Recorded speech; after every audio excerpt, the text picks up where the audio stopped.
What do you want to talk about? You ask a question. Well, how do you feel going to Germany this time? Super excited. I'm so pumped. I had a moment when I was driving back 2 days ago where I was driving on the highway and the sunset was unfolding and it was the perfect background music, like very melodic, melancholic, like electronic music in the background. And I'm driving and all of a sudden it hit me really intensely and vividly that I hope and I am praying for getting the chance to actually arrive in Germany, right? To fly and arrive and hug my children and kiss them and love them and see my mother and my brothers and my friends. And my oldest brother's youngest child turns 1 year old. I'm arriving Friday. There's going to be a birthday party for the first year on Saturday. And I want to be there with the entire family and really take it all in. And I had a deep feeling of it's not given that I will be able to get there. Not because it's difficult to fly to Germany or something, but because life isn't given, right? I might, it's the sort of context, I'm driving fast. I've been driving for 6 hours. I'm on a freeway. Like at any given point, I could just die,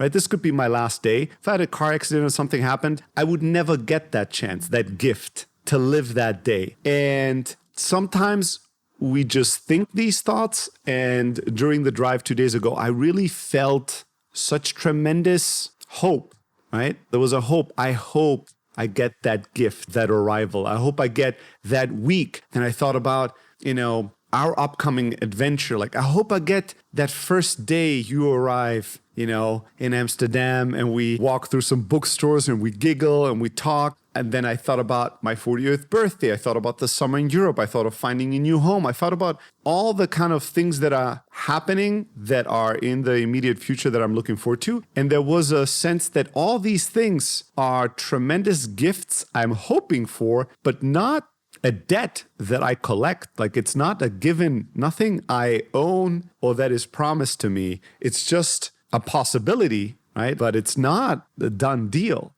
Recently I read, there's two things that are completely outside our control is being born and dying. Like when we're being born and how, and when and how we die, those two things are not within our control. Anything else we have some influence over, but these two things we have zero influence over in this life. And then as I was kind of daydreaming while I was driving and thinking about all these things that are so close, but so monumental and important and yet are not given. I could not reach that. Although it's just in a couple of days, I could not get there. And I was thinking about how meaningful these things are and how important and how happy and grateful I will be if I get to these days. I started thinking backwards and I thought, oh my God, thank God I had the chance to do a week of fasting at the ashram because 7 days ago I could have been in a car accident or could have had something happen to me and I wouldn't have had that incredible experience, that new experience. And then I thought about, a couple of weeks prior when I did the silent retreat and when I had that moment with God and I kept going back and back further and further. And I thought about all these moments that were gifts, nobody owed me any of this. And, every day is a gift and every day is not given. It's sometimes hard to remember that. It goes back to a prior episode of really the job is a constant fighting the forgetting. We're constantly forgetting what's important. We're constantly forgetting the present moment. We're constantly forgetting to love. We're constantly forgetting how amazing life is, how incredible everything is. We're constantly in forgetting mode, and the practice of remembering is a never-ending practice. You just keep practicing it to keep remember. So I had a beautiful 30 minutes, and it was a mix of love and awe and hope and gratitude and also playing with death, playing with that, inviting the idea of death, not as something to be afraid of, but as something to deepen the moment, to deepen your life, to think, what if I didn't get to it, and that feel what it would mean. Like I had a moment, a vision of thinking about my children and they're so hyped and they're so excited about me being back and then me not arriving, right? Like what would that be? That would be tremendously painful. And that sweetens and deepens the arrival if I can hold that until Friday, right? That moment of seeing them and being there for them, I hope will be much more deep and meaningful than some other times, although I'm always, super pumped to see my kiddos. I've not been ever as excited as now to go back to Germany. I'm so pumped. I'm pumped to eat my mom's food. I'm pumped to be silly with my kids and to love them and kiss them and play with them and be silly with them. I'm excited about hanging out with my brothers and my friends. I'm excited about being in the snow and in the rain. It's really cold in Germany. I'm, excited about it. I'm really, really, really, truly pumped. Like every day, I'm like a hype man. Every day I'm writing to everybody that's in Germany how excited I am to shop. I'm sending them songs. I'm sending them pictures. I'm like, throwing a party. I'm totally pumped for sure. Yeah.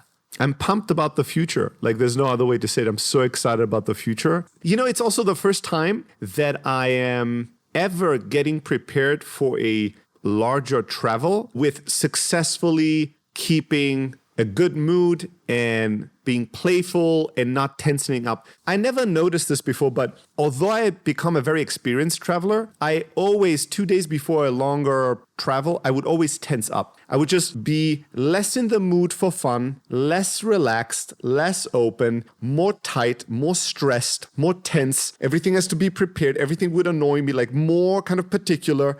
And this time is even more difficult because this time I'm not just flying, I'm basically merging my New York household with my Austin household, and I'm moving away from the US to Germany to then merge my German household with my Austin, New York household, and then merge with that and move to Amsterdam. Right? Like there's nothing in the world that I would hate more than that. Like I hate packing. I hate making decisions. Should I take this book with me or donate it? Should I do that? I hate all that. But this time I made a challenge to myself to see this as a playful challenge of, can I stay aware? Can I stay present? Can I stay playful? Can I have fun with it? Yesterday I was doing well. This morning, did terrible. I woke up. I was so stressed. And then, it's the universe, God is always testing, right? Every moment is either a test or a celebration. And so this morning was a test. The first thing, I'm getting text messages and Slack messages that are so stressful. And I'm instantly in this, and I can sense how I'm overreacting, how I'm getting really upset about certain things.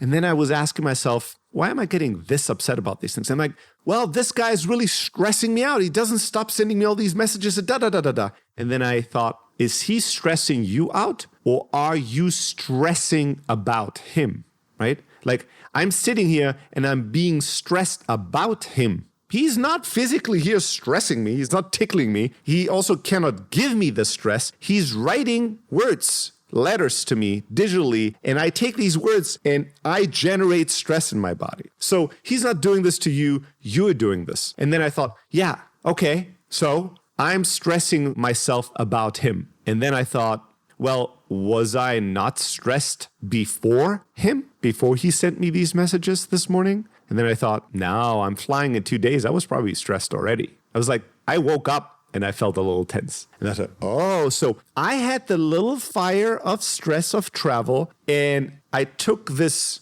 fuel to make it a bigger fire. But I'm cooking this. This is not being done to me. Nobody's doing this to me. And this narrative of, oh my God, why is everybody, now that I can't handle it, everybody's coming with their problems. It's such a drama queen. It's like nobody waited for your moment. They're probably just their own little problem. And also, maybe it's not that big of a deal. Maybe you are the problem. Maybe you make this a much bigger deal. Could be, could not be, right? Sometimes it's really the others, but sometimes it's you. And so I thought, okay, I intellectually understand all this, but I can't flip the switch and be fine. So then I decided, okay, I cannot stay in this apartment right now and do all the work at the laptop. I'm in such a kind of stressed mode. I have to leave. And so I went out and I went on a walk around the block. And the moment I walked out, it was such an airy, beautiful vibe. It's kind of windy and the leaves. And I instantly got into a bit of a mode of awe. I was walking towards like a restaurant coffee shop and I was looking at everything and I was going, this sounds so dumb. This is kind of in the vein of the idiot Dostoevsky. But I'm like, wow, I'm alive.